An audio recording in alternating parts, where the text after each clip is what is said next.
지난 주일날 광고를 못했는데요. 우리 교회의 유도연 우리 자매님이 아주 똑똑개비 같은 아들을 등남하셨습니다. 정말 방송을 보시면 혹시라도 이 방송 자르지 마세요. 유도연 우리 성도님이 들을 수도 있어요.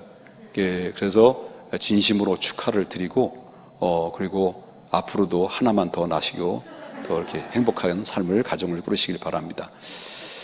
그리고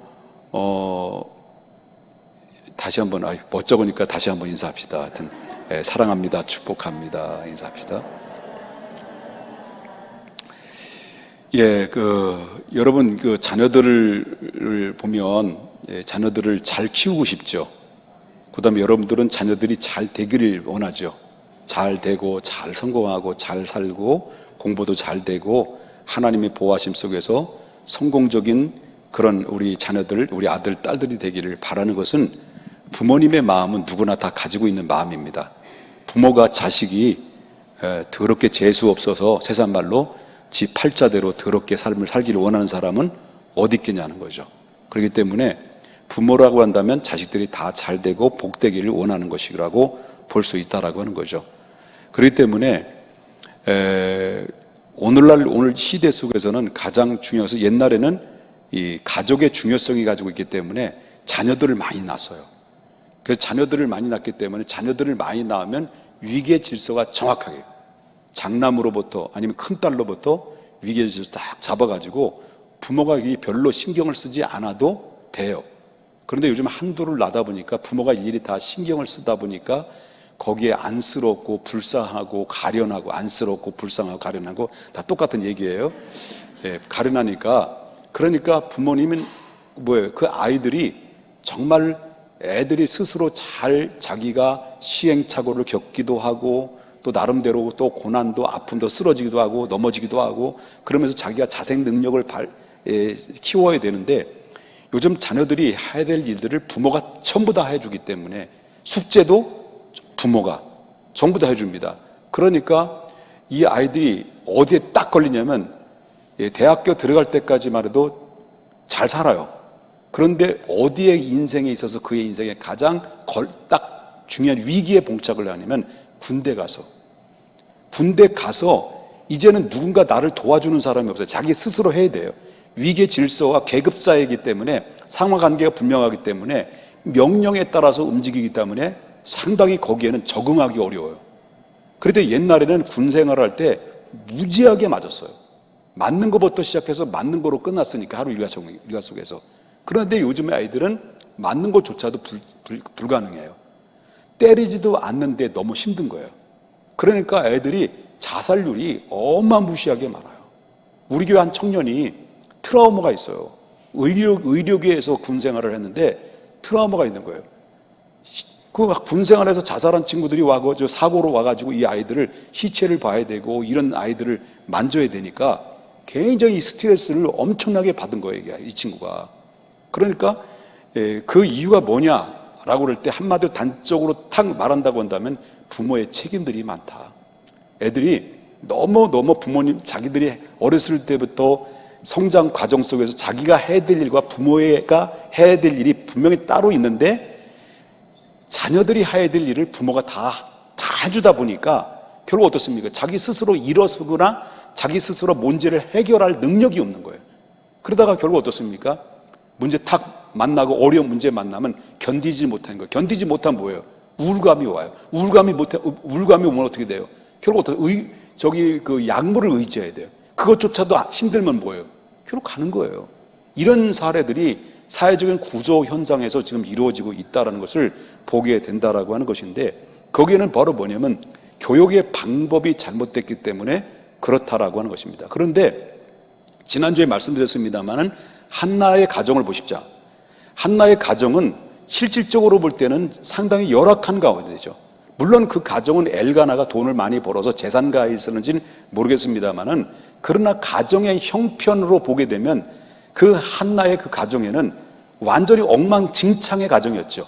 그렇기 때문에 엘가나가 그 부인 두 사람을 얻어가지고 거기에 수 없는 그런 보이지 않는 아닌 보이는 가운데 서로 격분을 일으키고 서로 다툼이 일어나고 가정의 불화가 끊임없이 가정 불화가 임했던 가정이었다는 거죠. 그런 가훈이 틈바구니 속에서 그 하나님 앞에 기도해서 얻어낸 그 사무엘을 얻어냈잖아요. 그 사무엘을 얻어냈고 또 한 가지 이 아이를 바로 자기 품속에서 놓고 키워야 되는데 하나님 앞에 서원 기도를 해서 하나님 앞에 드리겠다고 했을 때 하나님 앞에 약속대로 성전에 들여서 1년에 한 차례씩만 얼굴을 봐야 되는 상황에 있다 보니까 그의 평생을 그리스도 하나님 앞에 쓰임받는 위대한 사무엘이 되기까지는 그때 성장이 됐기 때문에 성장이 되면서부터 사무엘이 위대하게 된 것이 아니라 엄마 뱃속에서 나오자마자 3년 동안 엄마 품속에서 기도와 말씀으로 양육받은 그 3년의 틈새 속에서 그의 인생이 결정됐다라고 저는 보는 거예요. 그렇기 때문에 아이를 가지고 있는 어머니들은, 그리고 태중에 있는 그 어머니들은, 엄마 아빠들은 잘 들어야 됩니다. 엄마 아빠의 배에다 얹고 기도로 자란 아이들과 기도하지 않고 맨날 부부싸움하고 이색저색하고 막 멱살 잡고 후려치고 엿퍼치고 업어치고 이런 가운데 소리를 듣고 자랐던 아이는 180도 달라요. 그렇기 때문에 이 한나가 하나님 앞에 드렸으면서 태중에 있을 때부터 얼마나 많이 기도를 했으며 얼마나 많이 하나님 앞에 찬송을 했으며 얼마나 하나님 앞에 감사의 고백을 하고 말씀을 읽어냈을까. 이 3년이란 젖을 떼고 하나님 앞에 바칠 때까지의 3년의 그 틈새가 결국 그 남은 일생을 하나님 앞에 멋지게 쓰임받는 하나님의 놀라운 역사가 임하게 됐다라고 하는 것을 보게 된다라고 하는 것입니다. 그래서 결국은 그 한나의 가정은 짧은 기간이었지만 그 가정교육은 가장 최단시간의 가정교육을 통해서 최장시간의 축복을 누릴 수 있는 하나님의 사람의 가정이 바로 한나의 가정의 모델로 우리가 보여줬다라고 하는 것을 보게 되고요. 그러므로 말미암아 한나의 가정 사무엘의 교육은 성공한 교육이죠. 그러면 이제 실패한 교육에 대해서 한번 생각을 해보자라는 거죠. 자, 오늘 본문에 나오는 가정은 이제 한나의 가정이 아니라 이제 다음으로 나오는 엘리 제사장의 가정의 그런 가정에 대한 이야기가 나옵니다. 그럼 엘리 그때 당시 엘리는 대제사장이자 그 나라를 다스리는 사사였다는 거, 책임자였다는 거죠. 그만큼 이 엘리라고 하는 사람은 이스라엘의 대제사장이자 그리고 나라의 지도하는 지도자인데 그때 당시의 국민들로부터 엘리라고 하는 사람은 존경을 받는 사람이었습니다. 왜 대제사장인데다가 나라를 다스리는 사사이기 때문에 존경을 받는 사람으로 큰 인물로 평가를 받은 사람이라고 볼 수 있죠. 그런데 문제는 바로 뭐냐면 엘리의 가정은 바로 사람들로부터 존경받는 엘리지만은 정작 그 가정 속에 파고 들어가게 되면은 그 가정 교육이 완전히 실패된 가정으로 이 본문의 말씀에서 완전히 드러나고 있다는 것을 우리가 보게 된다는 거죠. 그러면 자녀교의 실패는 바로 뭐냐면 엘리의 가문에 완전히 그 패망의 원인이 됐다. 엘리의 가문은 완전히 패망이 돼버렸다는 거예요. 결론적으로 볼 때는. 그 이유는 바로 뭐냐? 좋은 환경을 가지고 있지만은 가정교육을 잘 못함으로 말미암아 그 가정의 엘리 가정의 가문이 완전히 몰락해버리는 그런 일이 벌어지게 됐다는 것을 우리가 보게 되는데, 오늘 본문을 보게 되면 누가 나오냐면 홈리와 비느하스라고 나옵니다. 본문에 이름이 안 나옵니다. 아들들이 나오는데 그 홈리와 비느하스에 대한 그 소행에 대해서 오늘 본문은 이렇게 이야기를 해요. 한마디로 말한다면 그 사람들은 어떤 사람이냐 할 때 그 엘리의 두 제자는 두 아들들은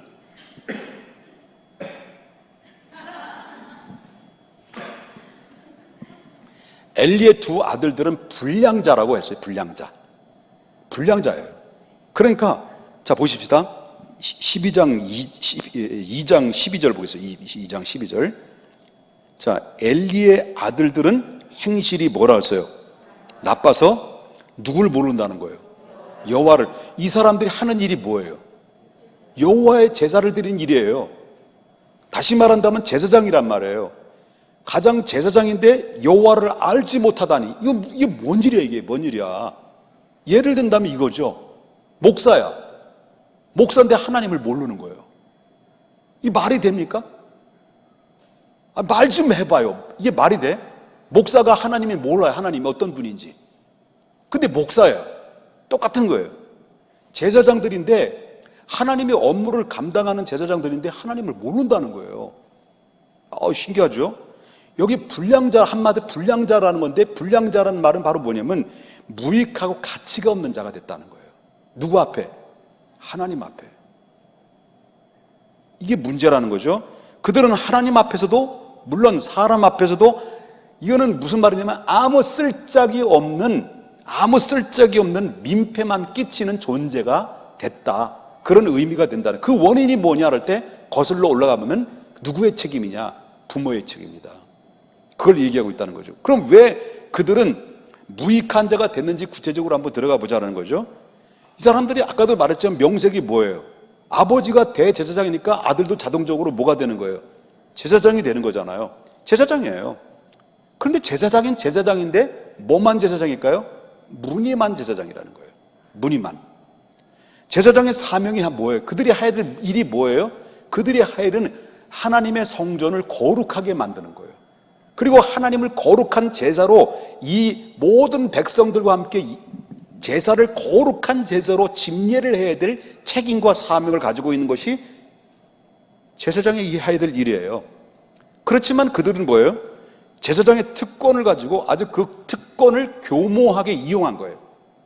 교모하게 이용을 해가지고 바로 이 세도를 부리고, 그리고 얼마나 완전히 불량배같이 그런 모습으로 전락하고 말았다는 것을 우리가 보게 되는데, 여기서는 다시 한번 보겠습니다만은 12절을 다시 한번 보겠습니다. 12절과 17절을 보겠습니다. 엘리의 아들들의 행실이 좋았다는 거예요? 나빴다는 거예요? 나빴다. 그 다음에 근데 누굴 모른다는 거예요? 또 거기다 여호와를 모른다는 거예요. 17절을 보고 17절. 이 소년들이 누구예요? 그렇죠? 홈리와 비느하스죠. 엘리의 두 아들들이에요. 이 홈리와 비느하스, 이 소년들의 죄가 여호와 앞에 크긴 큰데 어떻게 크다라는 거예요? 심히 크면 그들이 뭘 멸시했다는 거예요? 여호와의 제사를 멸시했다는 거죠. 한마디로 두 가지예요. 하나님이 보실 때 이들이 악하다라고 평가를 했던 이유가 바로 뭐냐고 말한다면, 첫째는 가장 잘 알아야 될 하나님을 모른다는 거예요. 말하자면 목사가 가장 잘 알아서 확실한 복음을 전해줘야 되는데 그 복음을 모르는 거예요. 복음을 모르니까, 확실한 복음을 전하지 않으니까 복음 이외에 다른 것을 전하는 거예요. 왜? 복음에 대해 이해를 못하기 때문에. 똑같은 거예요. 여호와를 모르는 거예요. 명분은 제사장이야. 여호와를 가장 알아야 돼. 여호와가 어떤 분이고 어떤 것을 기뻐하는지, 어떤 것이 싫어하는 건지를 정확하게 알아야 되는데 모르는 거예요, 이 사람들이. 또 한 가지는 여호와께 드릴 제사를 멸시했다는 거예요. 멸시했다는 것은 바로 뭐냐면 하나님께 드려야 될 이 제사를 우습게 여겼다. 우습게, 가볍게 여겼다. 그러니까 우리가 요 두 가지는요, 두 가지는 그때 엘리의 아들 홈리와 비느하스와 오늘 이 시대에도 다를 바가 없는 시대예요. 다를 바가 없는 거예요. 하나님의 거룩한 사명을 가지고 있는 목사도, 미안합니다, 장로님들도, 우리 교회 안에 중직을 맡아 있는 중직자들도 무엇을 위해서 살아야 되느냐? 무엇을 위해 살아야 됩니까? 그 나라와 그의 의를 위해서 살아가야 되지만, 그 나라와 그의 의에 대해서 살아가지만은 하나님이 어떤 분이고 복음이 무엇이고 내가 받은 은혜가 무엇인지 모르고 그 나라와 그 의를 구한다는 것은 불가능한 일이다. 불가능한 일이다. 그렇지만 오늘날 하나님이 어떤 분이시고 복음이 무엇인지 정확하게 이해하지 못하고 그 강단에서 말씀을, 미안합니다, 목사님들 누구 대놓고 얘기하는 게 아닙니다. 용서하십시오.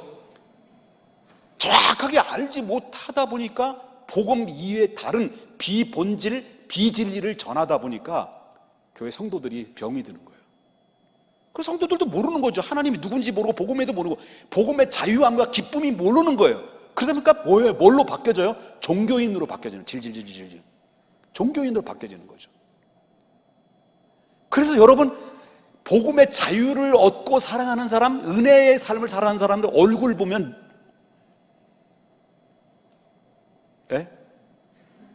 얼굴 보면 기쁨이 있을까요? 수심이 있을까요? 기쁨이 있죠. 환난이나 곤고나 이런 것이 문제가 아니에요. 왜? 복음의 자유. 복음의 자유 있기 때문에 늘 기쁜 거예요. 감사한 거예요. 감격한 거예요. 감동이 있는 거예요. 이게 없으면 그러니까 감동도 없고 감격도 없으니 이걸 가지고 이렇게 오랫동안 계속 얼마든지 할 수 있잖아요. 여호와를 알지 못한 상태 속에서 제사를 계속 집례할 수 있는 것은 얼마든지 할 수 있잖아요. 그죠? 왜? 제사장이니까. 왜? 목사니까. 예? 목사니까 얼마든지 예배를 인도할 수 있고 얼마든지 제사를 집례할 수 있단 말이에요.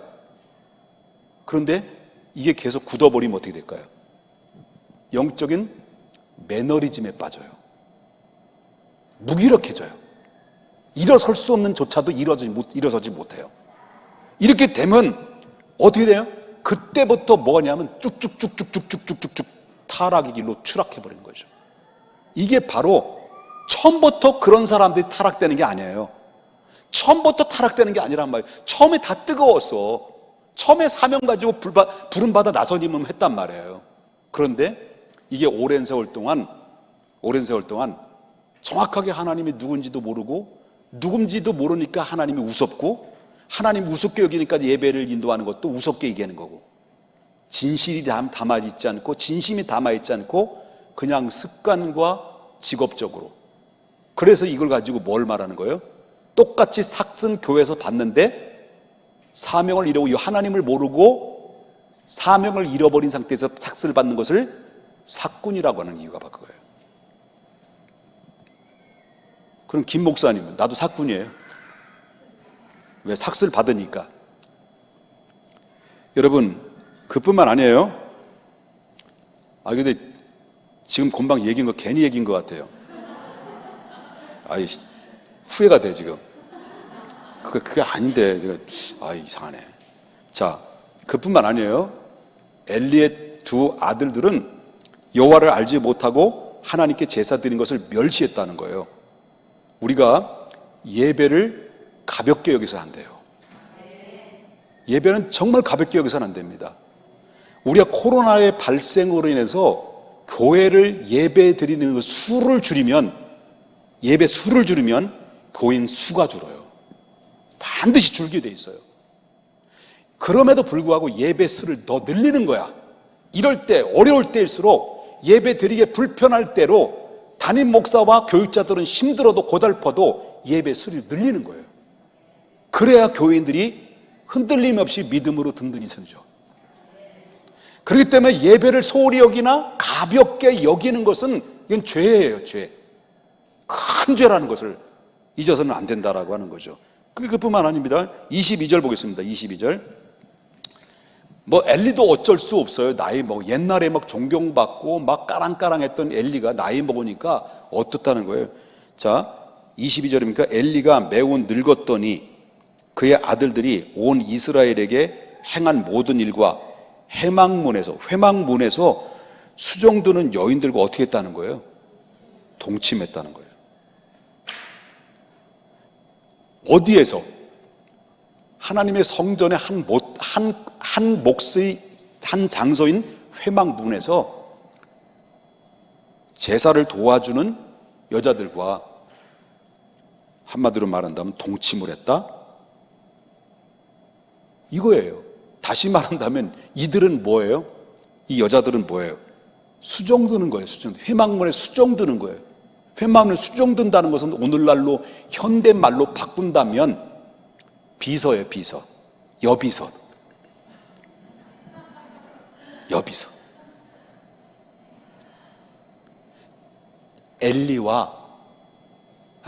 홈리와 비느하스의 여비서들 나왔잖아. 수종 드는 여자, 비서지 현대말로. 그들과 여자의 동침을 했다. 어디서? 성전 안에서. 요즘 미투 운동, 안모정 충남 거시기 지사하고 부산시장 거시기 시장하고 서울 거시기 시장님하고 계속 연달아 사건 사고 발생되죠. 냉정하게 보자는 거예요. 냉정하게. 정치 색깔 얘기하는 거 아닙니다. 냉정하게 보자는 거죠. 다 그들은 연루된 사람들이 다 누구예요? 예? 연루된 사람들이 누구하고 연루된 거예요? 수종 드는 자. 홈리와 비느하스 누구? 수종 드는 자. 비서요, 비서. 그래서 결국 어떻습니까? 그래서 이들은 그 하나님이 불꽃 같은 눈동자로 보고 있는 그 현장에서 그런 일들을 자행을 했다라고 하는 거예요. 지금 오늘날 말한다면 그때 수종드는 여인들과 동침을 했을 때 그 여인들도 말 못하고 억압에 의해서 당할 수도 있잖아요. 그럼 이때는 지금 오늘 이 시대는 얼마나 여성들이 용감해요. 용감하잖아요. 요즘은 함부로, 요즘 절대로 여러분 어르신들 특별히 조심해야 됩니다. 요즘 주일학교 아이들 어깨에 툭툭툭 건드리는 것도 이거 조심해야 됩니다. 이건 성추행이에요. 교회 안에서도 물론 마찬가지 하지 말아야 돼요. 어깨 만지고 머리 쓰다먹고 이렇게 머리 쓰다먹잖아요. 걸려요. 요즘 엄마들이요, 가르치라는 건 안 가르치고 그런 걸 잘 봐. 밑으로 버릇버려요. 그러니까 교회 안에서도 괜히 문제 삼지 말아야 돼. 지금 미투 운동이 대단한 거예요. 근데 저도 너무 이쁘다 보니까 쓰다머주고 싶은 마음이 있는데 못하는 거예요. 옛날엔 다 쓰다머줬지. 안아주고. 그런데 못하는 거예요. 이 시대가 얼마나 정말 강팍한 시대가 됐는가라는 것을 보게 됩니다. 근데 그때는 미투 운동이 없어요. 근데 그는 당해야 되는 거예요. 이렇게 그들이 서로의 사랑에 의해서 관계를 가졌다. 내가 볼 때는 이 본문에 나오는 오늘 함께 읽었던 말씀의 전체적인 내용을 딱 보면 정말 서로 사랑해서 관계를 맺었을까요? 아니요. 일방적인 거예요. 예, 그 정도 타락한 거죠.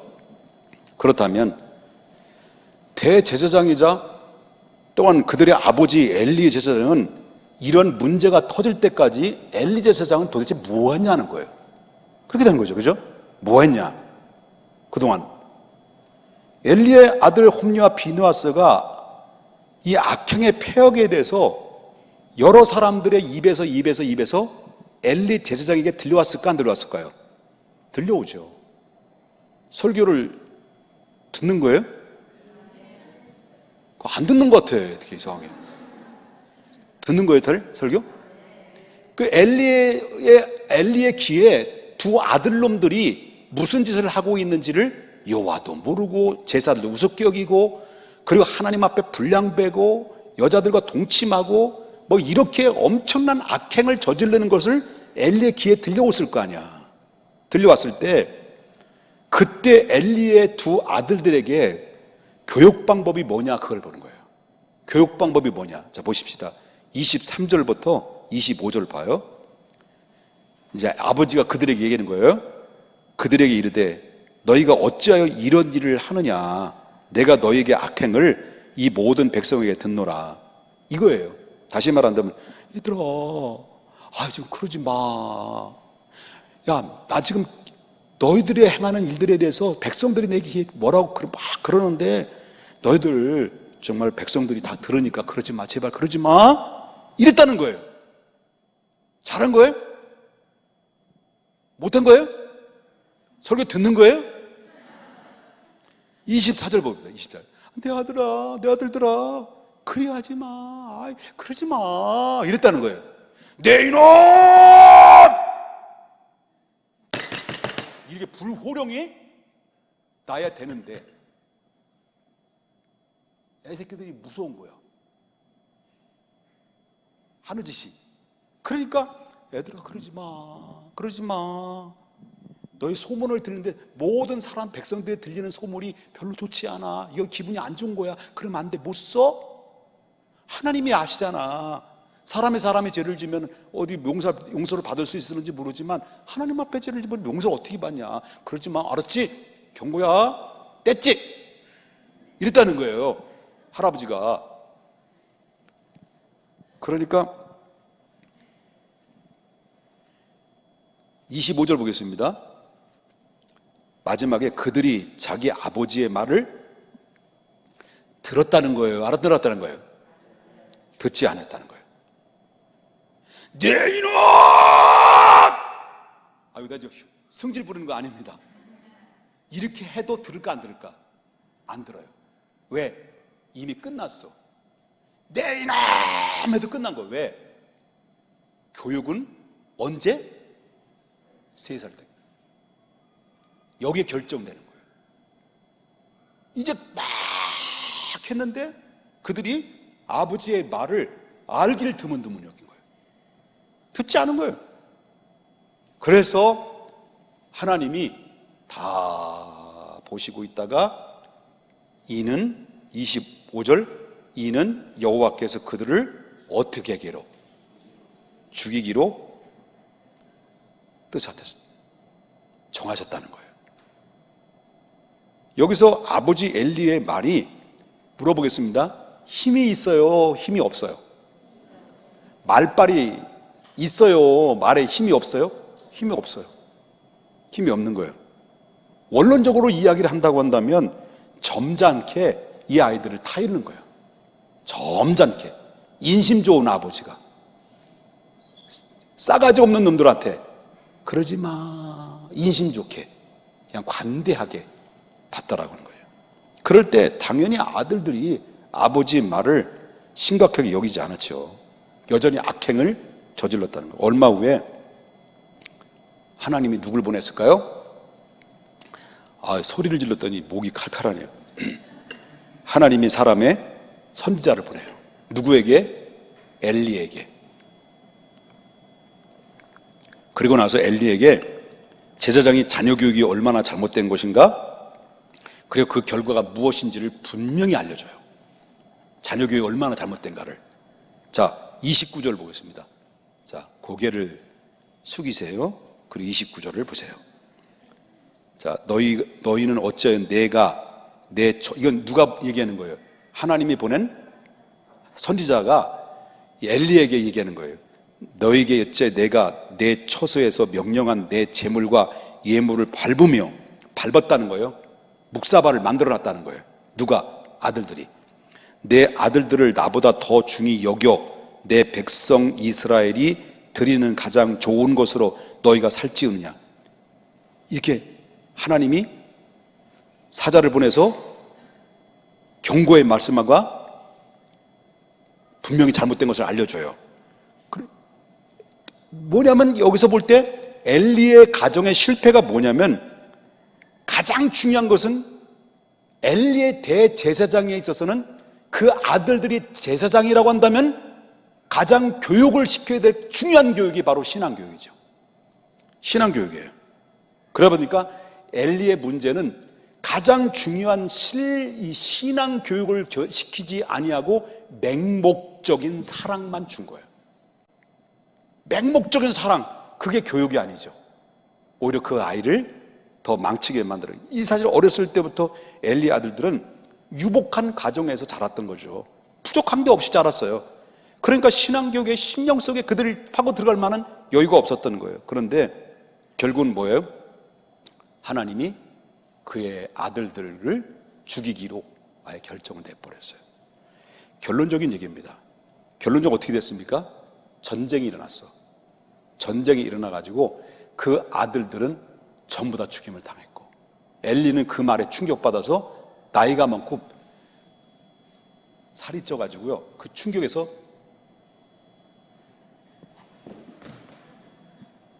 뇌진탕으로 돌아가셨어요. 그리고 가정 몰락됐어요. 여러분, 이제 정리를 드립니다. 하고 싶은 말은 많이 있는데 시간적인 제한상 말씀을 정리합니다. 결과적으로는 그 가정은 몰락됐다는 거예요. 원인이 뭐냐? 여러 가지 원인이 있지만 신앙교육, 이게 잘못된 거예요. 그래서 그러면 우리 자녀들 지금 다 큰 아이들을 어떻게 키워야 되냐? 다 큰 아들들, 그 다 큰 딸들을 어떻게 신앙교육 시킬 수 있냐? 신앙교육 못 시켜요. 우리가 다 큰 친구들을 얘야 교회 나와라 협박을 하고 그런데 애들이 나와요? 안 돼요.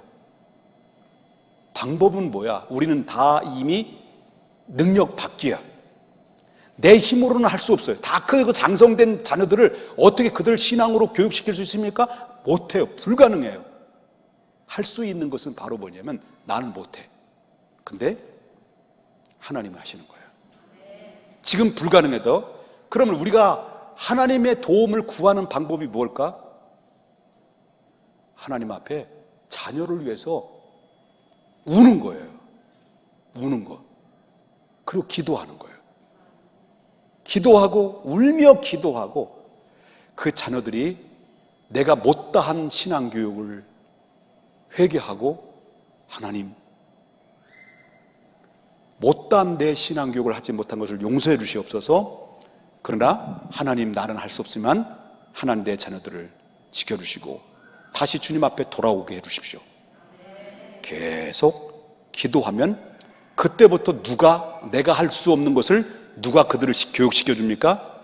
하나님이 여러분의 자녀를 그때부터 교육이 들어가는 거예요. 이런 놀라운 역사가 임하게 된다라는 것을 보게 된다라고 하는 거죠. 그렇기 때문에 인간적인 사랑, 이게 교육 방법이 아닙니다. 그냥 무조건 아이들이 사랑스럽고 이쁘고 공부 잘하는 거 굉장히 좋은 거죠. 머리 좋고 여러분 다 닮아가지고 좋은 DNA를 타고 나서 공부 잘하는 거 다 좋은 겁니다.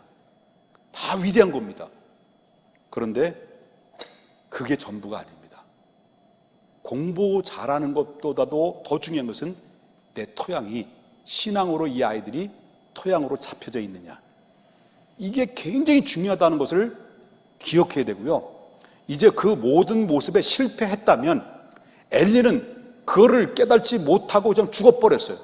근데 이 엘리에게 남겨놨던 그 교훈은 우리에게 받은 거예요. 우리에게 주신 이유가 왜 주셨을까요? 엘리야와 같은 똑같은 전철을 밟지 말고 이 교훈 삼아 바로 엘리에서 한나의 가정으로 바꾸라고 하는 그런 놀라운 강력한 메시지로 여러분에게 주신 도전의 말씀이에요.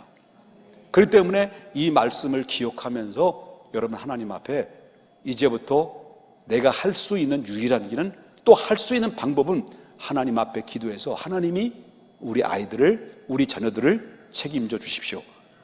하나님이 언젠가는 내가 하나님 앞에 부름 받는다 할지라도, 내가 부름 받을 때까지 자녀들이 돌아오지 않는다 할지라도 내가 하나님 앞에 천국 가도 훗날에 이 아이들이, 이 자녀들이 돌아와서 정말 하나님 앞에 크게 쓰임받는 축복의 대물림이 되게 해달라고 기도하지 않으면, 우리가 자녀들을 위해서 신경 쓰지 않으면 잘 되겠지, 잘 나오겠지 하면 나 천국 가면 그 이후에 내 자녀들 안 돌아옵니다.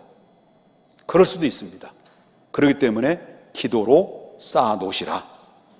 이걸 우리가 꼭 기억해야 될 줄 믿습니다.